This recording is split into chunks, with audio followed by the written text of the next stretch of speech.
Welcome to part 6 of drawing realistic landscapes. In this tutorial, we're going to go over how to draw grass and also to basically unify our composition with darks. We're seeing lots of spotty dark areas, and I want to kind of show you how to start to consolidate and bring the image start together.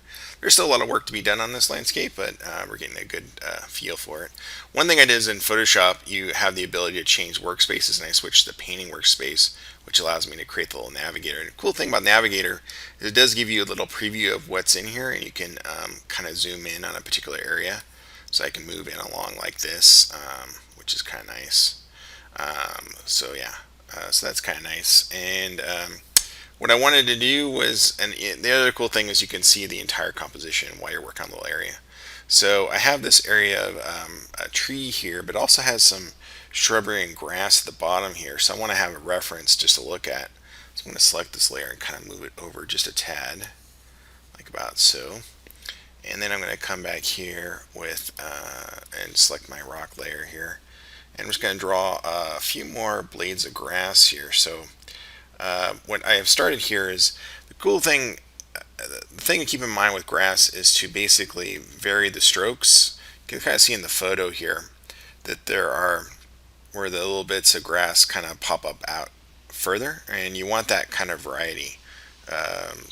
And you want like little variety marks, a little clover maybe here, some little strokes. The other thing that's important is not to draw every blade of grass, but to actually move around and suggest areas of grass. So I don't have to draw every little blade here.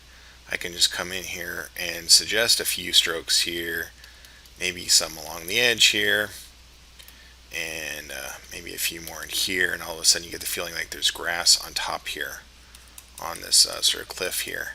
And again, if I was going to do this in traditional media, I would come in here and draw it out in pencil probably first and spend a little time finessing. But digitally, again, I can come in here and erase. So if I make any mistakes, or if I want to break up this cliff a little bit, I can do that by erasing back.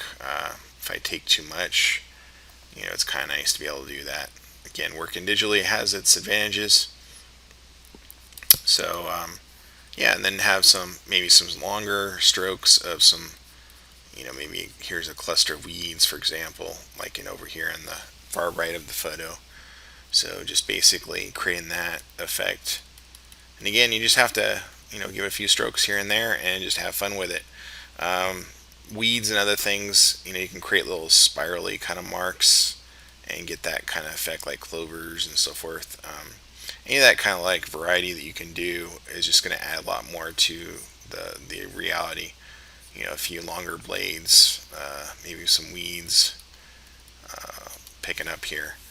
Alright, so I'm going to turn off the photo here. We're going to take a look at the entire composition here.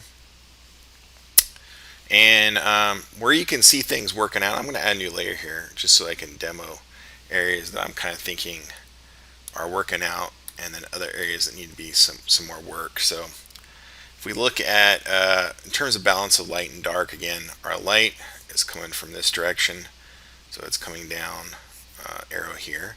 So we got some nice shadow areas in here, which is good in the foreground element. We have some other shadow in the rocks, but some of them, I feel like could add more shadows, like maybe in here it could get a little deeper. I haven't gone too much with the rocks here just because I'm gonna break it up with some silhouettes. So I've kind of left that open because of that. But other areas where it's working out is right in here. Some nice dark patches to kind of separate out this dark patch here and this dark patch. But it needs to connect more. So it needs to come down here. There needs to be more separation between these two elements. So this part here and this part. So I'm going to do that right now. So I'm going to go back to the rocks here, flip black to black here. And let's make my brush actually a little bit bigger. I'm going to exaggerate some of the shadows, but I could have some like shadows in here, down here, sort of in the cliff area. And then I can just blend them up, but I kind of want to create sort of a shadow line here where maybe light's just not quite penetrating in there. These are kind of higher cliffs, so they could definitely have some shadow areas to kind of fill in there, get some separation. In here, I kind of, in the background, I want to make my brush a little bit smaller and kind of go in here and start to fill in and connect more of the shadow along here. So it's important to connect your shadows and make them feel like they belong. Same here. And again, it's just a lot of work to kind of blend these together. How much of the shadow needs to be done in there, I don't know, but in the rocks here, I definitely want to give some more separation. So anywhere where I can find like a little crevice, a little crack, I can break it up and add a little bit more shadow there. Maybe one here. The other thing you can do is give yourself a little more contrast with the contour. Sometimes it's good to do this. It gives it a little bit of a cartoony kind of quality though, so you gotta be careful a bit, but a little bit of extra taken away there. And again, maybe not so much here. So again, I can use the eraser tool to kind of erase back there, and then come back and just kind of refine it however much I want. But you can start to see it starting to come together. A little more separation, a little more action here, and things will come along. So basically, we cover on how to create grass and create some separation from the shadows. Still a lot of work to do. It's starting to get there though. My next steps would probably be, if I go add into the layer here, is I'm going to add a little more detail in this area, work on this area.